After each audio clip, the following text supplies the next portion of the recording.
We just had one of the most epic team games ever played in the history of Age of Empires 4. How do they possibly follow this up? It's time to find out, folks. We are back with Team America versus Team Vietnam. That's right, Rocky River for game number 2. Team America leads. Team America, of course, built up of a stack line up here. Devils, Jigglypuff. You've got Puppy Paw in the red. Orange is going to be Wham again, once again on the Japanese, and Mr. Munch this time on the Chinese. On the other side, it is going to be Vu Outlang, aka Mio Micah of StarCraft and Age of Empires renown, in the green, playing as Ayyubid. Teal is going to be Kyo, another familiar sight here. Vuvovan in the yellow, and then finally Lumber out on the flank as the French. Ooh, a little bit rough for him, actually. Being the French player, but being kind of more forward spawning is not what you want. You usually want someone that's a better defensive civ. Someone that comes to mind is maybe like Mongols, because they're more kind of hunkered in. That would have also given them potential opportunity to try and like do something of a rush play. Unlikely realistic on this map. HRE is also a really intriguing detail because HRE on Dry Arabia and HRE in Rocky River play substantially different in team games. You guys may have noticed this recently. When you play on something like Dry Arabia, HRE is close enough that they can go for a Dark Age rush, they can go for a Feudal rush. Because we're on Rocky River, I think this is going to be a Castle rush from Kyo. You're just way too far away from any opponent to do real damage. And the closest player is one of the hardest to deal with because it is going to be a Barbican building Chinese player here. Yeah, what was that? Was that 100% of the votes going to Team America? Not a single person believes. Aren't the odds really good if like the odds are that favored one way if you just put like 1 point on the Vietnamese? I mean, I'm just trying to min-max the bets here for you guys. Yeah, so roles in this team. We mentioned HRE to Castle. It's probably going to be green playing along Feudal with Mass Desert Raiders. That has been the meta so far. And in fact... well, that's a bit odd. I don't know. I've seen one or two other players do this in team games, but I think it's kind of weird. Desert Raider in Feudal over Eco or Logistics. I think both of these are better. So Eco Wing, because it gives you that initial inflation in the early game, right? 3 extra villages. And then Logistics, because it's just similar to the Abbey of Kings logic. You just have cavalry that need healing and you run around with them. The reason you do Logistics first is so you can do Growth Wing later. So the reason he's done Desert Raider now is because you can do Growth Wing later. But I just don't think the Desert Raider for free is as much value as Logistics. You're getting a free Desert Raider every 2 minutes. Alternatively, you can just have less Desert Raiders die because you have Dervishes. So the weird thing is, like, Desert Raider makes sense if you're on a timing attack. But we're in a 4v4, and I'm not sure what kind of timing attack you could be going for, where one Desert Raider makes the full difference, right? This feels tricky. Oh, I love doing this when I've got, like, pro-level players in my chat. Yo, Krakeny, what do you think about this Desert Raider play? Do you agree with what I'm saying, or do you think it makes sense? It's fun. It's like I'm kind of having, like, a pseudo-caster there with me. It does feel somewhat out of place. Kia, of course, doing the classic in-place thing for HRE. Castle Age on the way. Other side, this Wham is rushing as well, as you'll always do with the Japanese, so there's going to be a relic race there. What's really going to come down to is what the French players can do. Right now, they're neck and neck, but both of them are looking for a very slight edge here. I'm impressed that Jigglypuff got that out of him. Manages to snipe the scout. Oh, wait, no, sorry, that's his... okay, that makes more sense. Wait, no, that is... yeah, I'm an idiot. That is Lumber Scout. So this is pretty surprising because the Desert Raider was there, right? And this comes back to the idea that this Desert Raider play was all about a timing attack. It didn't work. You could argue that it kept things closer to the enemy side of the map. Sure, granted. But you've already lost the scout. You haven't gained a military number advantage against the Knights. There is a Magadai follow-up coming, though. And this could be big. We've seen what Magadai can do in these type of formats. Just driving between base and base and base.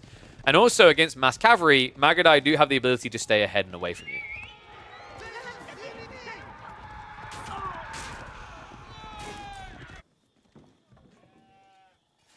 I'm wondering, actually, did we see any trade being set up early? Because I've seen this a few times where one player, especially the French players, usually start trading around 8 minutes, which sounds kind of wild, but I think both of them are paranoid right now. Because they are in a true French mirror on the west side, right? They are opposite each other. So if one of them begins to be greedy, the other one will get a slight edge that will get them the win. So yeah, Lumber and Jigglypuff have kind of locked each other out of trade. The Jigglypuff is doing something cool and different. This is Pro Scouts. Okay, that's cool because on the other side, Lumber has already taken a risk moving out to the Deer. So very different approaches to the mid-game from the two French players in terms of economy. And you are seeing it correctly, guys. It's happening again. Only this time, it's from someone north of the border. Sistan at the first hill on the way for Puppy Paw. Seems to be in the meta, right? Makes sense when you think about it. Like Goldenhorn Tower, I think Sistan's still a meme in 1v1s, but in team games, Goldenhorn Tower, unless you're going to go Keshix, it takes way too long for your units to arrive. And in fairness, I mean, in this game, he did, right? But with Cataphracts, because you want to play Cav, that's what it's about. In 1v1s, the gulping, I don't think it's as value as having the extra mercs, like Lombos and whatever, to support Varangian. But in a team game, you're not really going to be able to Varangian. The maps are just too big. Gulpers are supreme. I mean, if you want to be the supreme Gulper, you need to get your hands on Protein Works. That's how you do it. Chuck that bad boy down. Exclamation mark Protein Works. Take advantage. Killer Pigeon code. And what is up, Kendricks? Get that Prime sub in here. Welcome to the Swarm. What was that? 30 plus emotes for you to spam at your leisure. I think this will be an appropriate game if the K pick Nani. Wallow? Ooh. Yeah, that's not an ideal start for Wham. He tried to take the safe relics, and that's not working for him either. You talked about the Magadai, right? Like, they're hard to counter. The idea with Magadai that makes him so good in this game is once you get a little bit of cavalry support, you spread the map. And usually, the players on the other side have to come at you from multiple angles, which means you can usually be piled on by double the player count, right? Which frees up space for your Night Civ, like the French, to then dive economy.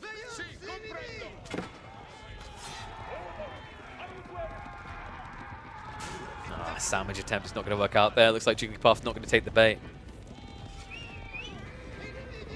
Walls are starting to come up though, folks. So we will gradually move to this stage, the inevitable stage that you get on Rocky River. Mr. Munch only went 2 TC, which is a little bit surprising. A lot of players have been being greedy at the moment with China, going free song. But free song does demand a very high price on your food. And I think he wants castle. Yeah.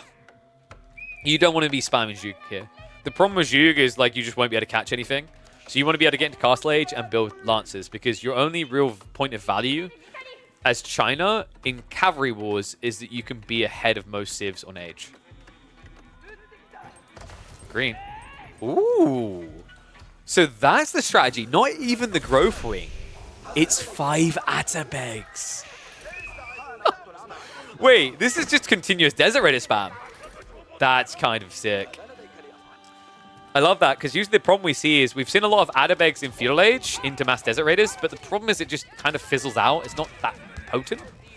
Because as your economy naturally gets bigger, you want to produce out of more than 2 archery ranges, and that means you're not really getting the health value anymore.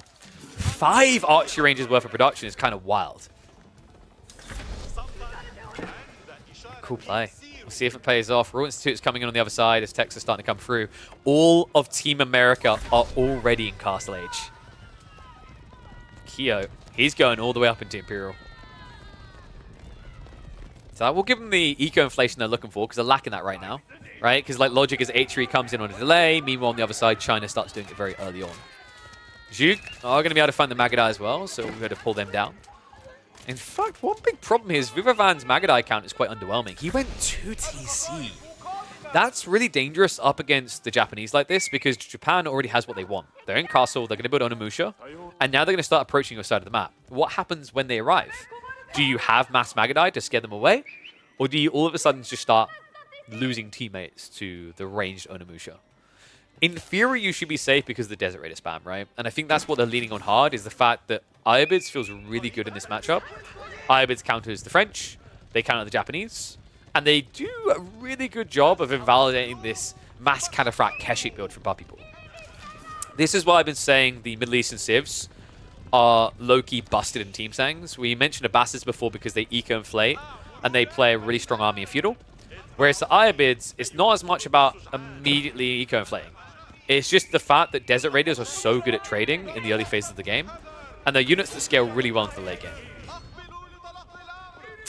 As the American team is now learning.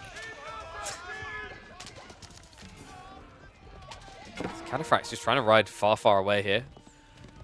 I like this approach from Poppy Pool. Like, there's nothing you can do about the mass Desert Raiders. The best thing you can do is just try to hit the enemy economy. It is tricky, though, right? Like, you have the same movement speed. The start step animation canceling Desert Raiders have means they can usually stay with you as well. And trade is finally being set up. Only on one side, though. Jigglypuff is playing for it, and Lumber is sticking to the norm. Wait, what? Oh, that's awesome. I don't see this enough, right? It's not quite on the level of the old school Malian slinging, but the difference there is like Malians, with the cattle, they have to pay to get that cattle for you, right? For the Mongols, they just pay for the pasture, and then over time, it's free resources. Lumber is going to take this opportunity with all the villagers there to build the runs to. So this could be a big advantage. Remember, we talked about the camel unease hurting a lot of what the West Side team is doing. But now you've got a bigger difference on top of that in the fact that you have French Mirror, but one side is playing for aggro and the other one is playing for greed. I mean, I say that. Has he built any yet? Only one. So maybe he's delaying his greed because it looks like Jigglypuff is trying to get castle before he begins this. That's an interesting play. Yo, that's actually a sick play. Because, guys, this is smart. Remember, if he goes Raw Institute as well, he can get merchant guilds in age 3, which will give him the gold trickle from traders just walking. That's really crafty. I love that. Dive's going to come in the meantime, though. As the Puppy Paw look to punish a little. He goes just a little bit too consolidated right now. Desert Raiders are going to intercept the reinforcing cataphracts. Not great there from Green, though. Staying in range mode, not worth it here. Remember, these units have full ranged armor. You do a mid-tickling, only 10 on the bow versus a potential 30. Yeah, so you could do over 3 times the damage. It's a huge loss of DPS. Jigglypuff. Nice Psycho Raid there. Not able to do enough against Kyo. I mean, I think you got maybe like, what, 4 or 5 villages, I'd imagine at least. Remember, it is Imperial Age. Pulse Swab is now online. It's tricky, right? Because like in team formats, especially when HRE rushes imp like this, the real value I've seen players get isn't by attacking the HRE player, it's by attacking all of his friends. Because if an HRE player is rushing Imperial Age, you just say, fine, you're not actually playing the real game. You're playing your own little game. It's like when an English player walls himself up in a corner. What do you say? You go, oh, so you're safe, but what about your teammates? Man, Jigglypuff has been really smart about this. Sorry, that sounded really condescending. Wow, Jigglypuff smart. I thought they just turned up at the end of a Pokemon video. And everyone didn't like, no. He's actually been really calculated about his approach here and securing it first. I like how I say really smart, and then we've got idle traders, but they're on the move now. And this should be big. I imagine if he hasn't already, he should have the merchant guilds on the way. No. That's surprising. Raw Bloodlines first makes sense, but I'm expecting to be queued up in a second. In the meantime, a dive comes in. Villagers! Get caught! Vuvovan has been culled! Oh. Jiggly's making the moves. Vuvovan is now going to move in. As is Green, Mia Micah from the north side. So it looks like there's going to be a bit of a pincher, but the Magadai unable to body block, so will be a temporary retreat. However, with the movement speed, they should be able to stick to them, so the Magadai will be able to whittle down a few of these. But this is distracting a lot of army. Behind this, it's just consolidating trade, right? It's allowing them to get away with this because there's no mirrored move. On top of that, we have got a subtle TC at the back from Wham and an Age 4 on the way for Mr. Munch, who is about to start participating in a very aggressive fashion. The Palace Guard count is increasing. Ooh, Palace Guard are kind of scary against Desert Raiders, right? Because Desert Raiders at this stage in the game are really annoying for Palace Guard due to all the armor. But once you go Imperial and you get the Battle Hardened with the Elite Army tactics, your effective HP in fights against Desert Raiders goes through the roof.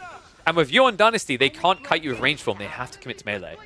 So yeah, China's kind of a really cool counter to this mass Ayyubid camel build. And that does alleviate some of the concerns elsewhere, because like maybe you get to a stage where you can force the green player to stop just building Desert Raiders. If that ever happens, all 3 of your teammates benefit.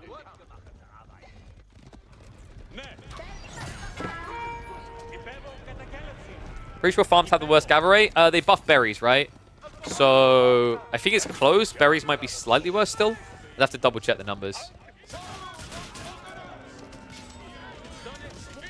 Another kind of interesting thought. The changes around food gathering text to nerf farms, in particular, in 1v1s, has led to French and Jeanne being even stronger in team games. And Jeanne and French, or at least French, were already meta for any team environment. Because they're a civ that can generate food elsewhere. They can use traders, right? Which is very cost efficient when you've got the guild merchants plus food coming in. Yeah, not really sure that that was the correct way to go. I mean, it does raise an interesting question about the way the game is balanced around 1v1s and rarely around team. Like, the game has only once been balanced around team games, and that was when they nerfed Magadai. And even then, I think that that nerf was a bit of a miss. This thing won't ever miss, though. Arbalest with perfect aim are going to be positioned in that red pass. So Ford secure, that's going to give him a lot of stone to work with, which means Jigglypuff could start to set up the Ford infrastructure for a proxy base. Plumber trying to fight against Cataphracts is never going to work here. I think they need Kyo to participate, right? He's trying, but this is the issue with Men-at-Arms. If you're running to defend your allies, you're always going to be late. So love this play instead. They're going aggressive. Green and Teal are making a move on Mr. Munch. Mr. Munch, he doesn't have much to work with. Only 18 Palace Guard right now. He needs more. He actually needs Nest of Ease. Or an ally to assist. Reinforcements should start to be moving across now. We actually also have another TC from Wham towards the center of the map with mass berries. Love it. Lumber. Oh my god, he's a non-starter. He's been reduced down to 18 villages. The chip damage has truly added up. They need return fire, and they need it right now. This is going to be over, and it's going to be a 2-0. Military numbers, an overwhelming lead. 155 to 70. How much pain can they reap upon the Munch? How much can they munch down upon themselves? They're moving in now. That's also going to start to intercept the trade. Desert Raiders, Men-at-Arms in position, but the backstab is coming through. Wham and Puppy Paw, the Canadian bros, on their way to the rescue. Meanwhile, ripple effect here as the Knights of Jigglypuff cycle into the Mongol base as well, and over onto the farmlands of Kyo. Kyo can't afford to send anything back here either. He's got a timing in mind on this attack, and he needs to hit it. Can't afford to back off now, not until they've reduced Mr. Munch. Mr. Munch, only 5 to 10 military at any given time. Eco's starting to be hemorrhaged a bit. And in the meantime, looks like there's at least some reset, some reprieve, as Wham is able to shove away the Desert Raiders. However, that has pushed them into the trade route, because sometimes this happens on maps, folks. You can see that trade route isn't where it should be. I've seen this multiple times in the past. Most extreme one would be on the 80% water map, where it's all shallow water. It's kind of unfortunate. It means these Desert Raiders that shouldn't have been hitting trade actually got additional damage done there. And the ripple effect. Check the follow-up wave here. Kyo! You know what the best part about this is? Last game he had Burgrave, didn't really hit like a Burgrave. This time he went Regnitz, hitting like a Burgrave. So what do we take away from this, chat? Build Regnitz. Just build Regnitz. It's 8 relics. He has 8 relics. Good God. I mean, some people have to go down into a gold mine to earn their living. This guy just runs a Swiss bank. Good Lord. And he's starting to ripple into everywhere. Shuffles into the main base of the Japanese. Desert Raiders are still alive here. They're intercepting the reinforcements. So the Palace Guard numbers. Mr. Munch is essentially just burning resources here. They spawn, they die. They spawn, they die. They don't do anything. Doesn't even have the Yuan movement speed to speak of. There's no way, right? Lumber has built 2 additional TCs between his 2 teammates' bases. Now, this is really reminiscent of game number 1, just the other way around. Remember Mr. Munch was pretty much reduced down to nothing? This time it's happened to the Vietnamese. But, similar to Puppy Paw in game number 1, Kyo is flexing hard and strong right now. And the big issue, we talked about how Desert Raiders would counter everything that the West Side team was doing. The H3 Men-at-Arms also do that, right? The nerfs to Elite Army Tactics didn't really nerf them in this matchup, because although they have less health, they have the same effective HP due to melee armor, or relatively around the same. On top of that, these are bonus heavy damage units, so they do 30 damage per strike against all these cav. And even the Palace Guard, right? So like 75% of the enemy's army, you can counter.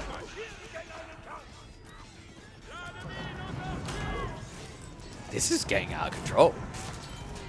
270 military now. This has pretty much all been teal and green. Mostly teal, right? Green's been camping the reinforcements quite well. The moment that yellow starts to show up here, which he's on the way, by the way, with 45 Mangudai. Looks like he's going to be intercepted, though. Good play there. Jigglypuff with the Elite Royal Knights. His goal isn't to kill as much as it is to absorb and buy time, because these are eco-killers. And the risk is that Kia right now is scouting everything. Nice blocker there, Jigglypuff. Me the sheep. Jiggly's playing the sheepdog. So great interception there. Stops the dive through, because that would have eventually reached into the trade.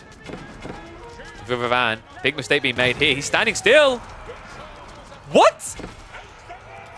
Finally realizes that has the movement speed arrow out there, but expensive losses for Vuvavan. And remember, these Mangudai, they aren't hitting that hard when they're up against Knights, right? They're still only vetted. No elite status coming through. Yeah, which means for those that want the full painted ugly picture, 1 damage. They're doing 1 damage against these Knights. And these Knights, by the way, have 378 HP. So, you know, it's reasonable. Only 378 attacks. So, you know, just a few quivers. In fairness, 378 attacks sounds like a lot. It's still very small compared to what you'd have to pay to get a mortgage these days. Wow, that hit close to home.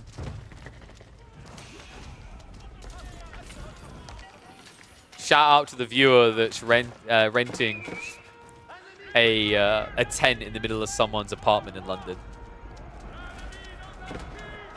You heard that's a thing, right, guys?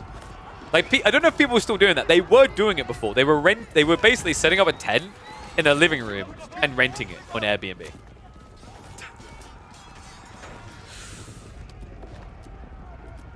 They were living. I guarantee whoever bought that was a Mongol player. White Stupid now on the way for that Mongol player. Mangudai, they're starting to reach. This could be big. He's on his way. There are no walls here. They walled east. They walled west. But they forgot about the center chest. He's going in. Attack speed arrow gets activated. Villagers, the Japanese, are going to be sacrificed here. But it's going to ripple onto the back where the trade is happening. Jigglypuff, who's going mass knights, needs this trade. And this is going to drag attention, right? Which is going to open up for a second wave. Deseret is in. They're doing it. We're getting it. A game 3 seems undeniable right now. There's just too much to manage here. Half of the military force of the Westerners and the American team is in Palace Guard, is in infantry. They don't have the ability to keep pace with this. Team Vietnam patiently awaited it. They found their strike back. It almost cost them an entire team member to do so. But with the Desert Raiders and Mangudai in position, they get the wave of the white flag, and we will get served up a game number 3.